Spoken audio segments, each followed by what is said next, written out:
So, I just finished a set, and what I'm doing right now is I'm walking in between sets. Let me tell you why this could be the easiest and best form of cardio you've ever done.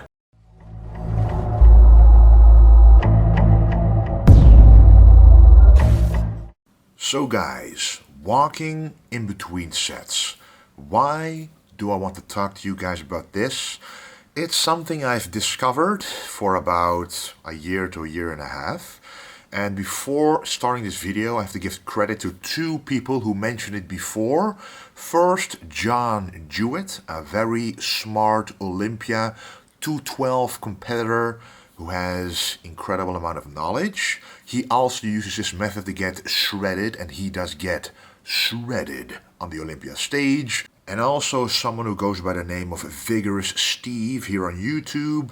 Very knowledgeable guy, also bodybuilder himself. He utilizes this as well to keep fat gains off, for example, in the off season, but also getting leaner during a cutting phase. Follow his channel, link down below. But anyway, let's talk about walking in between sets. So we all need to get our cardio in if we want to lose fat.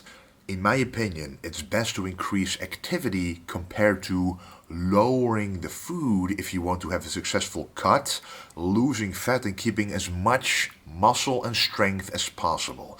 At the end of the cut, you don't want to have sacrificed any muscle to get to that body fat percentage. And for most people, unfortunately, that is the case. Why?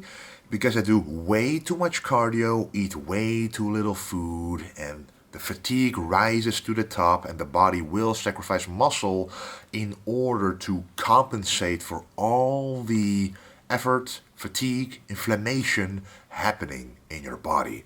So we don't want that to happen. So in my opinion, the cardio that you want to do, the type of activity that you want to do, should be fatiguing as low as possible. We only want recovery capabilities to be used for workouts, resistance training. We want to build muscle, and we want to retain muscle when we're cutting.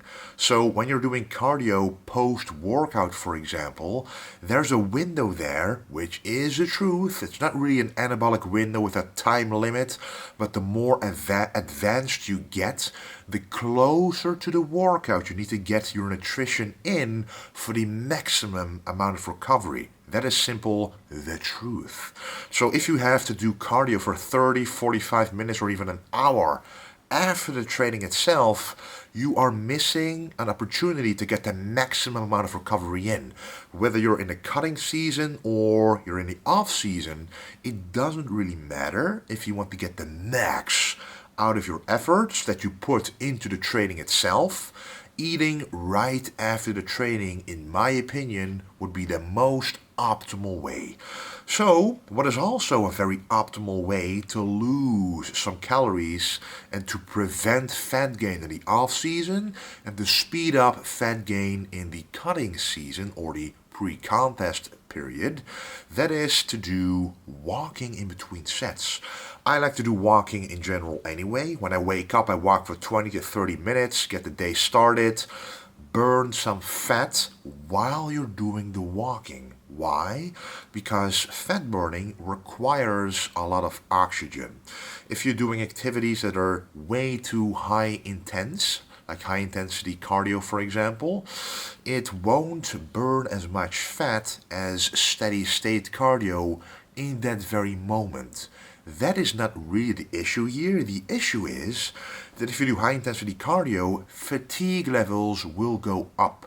So it is healthy for the heart, which in the off season does have its place maybe once or twice a week, but for the purpose of preventing fat gain and actually burning fat, doing the lowest possible intensity cardio you should do will be more effective for fat burning without the inflammation, fatigue rising up. Since you're already at the gym when you're working out, you've got quite a lot of time in between the sets to do something. No, that's not watching your phone or updating your Instagram. You can do that after the workout. During the workout, you want to maximize your physical capabilities.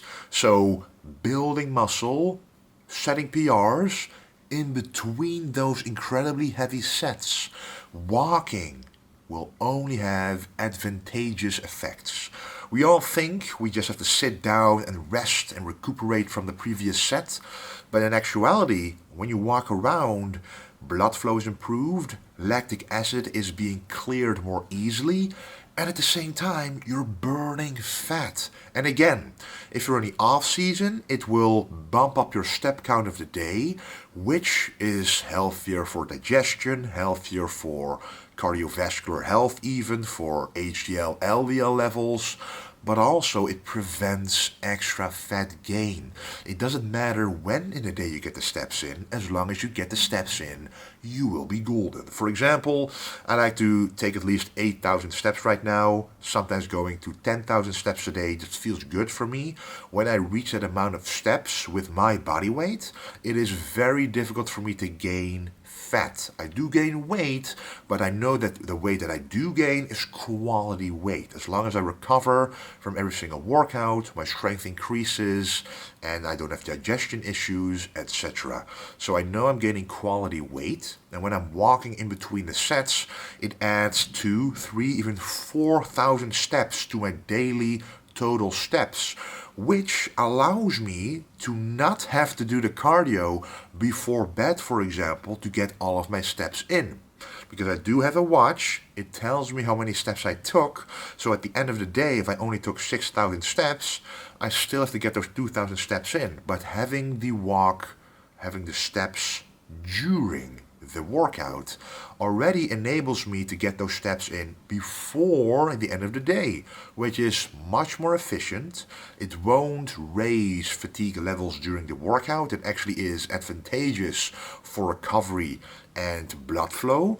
So there are no downfalls, there are no disadvantages to walking in between sets. Trust me, just give it a shot. If you don't think that it's going to be comfortable to do, or if it makes you anxious if you're going to do that, doesn't matter. You are there for you. Don't care what other people think.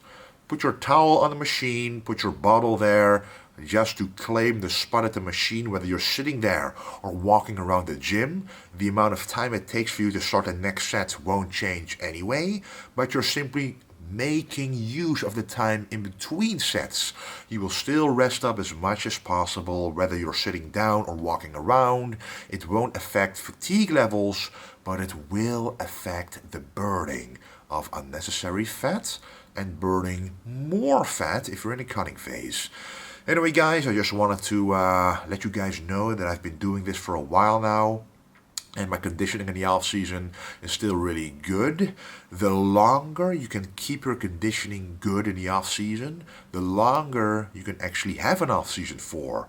The higher the body fat percentage will be, the higher insulin resistance could get, the more testosterone will be converted to estrogen, the less appetite you will have, etc., etc. So keeping body fat low without you forcing to keep the food low for the body fat. No, keep the food high, just increase activity to compensate for any fat gain because of the increase in food, but the activity shouldn't fatigue your body, taking away from the workouts. So the walking in between sets is the perfect solution for this.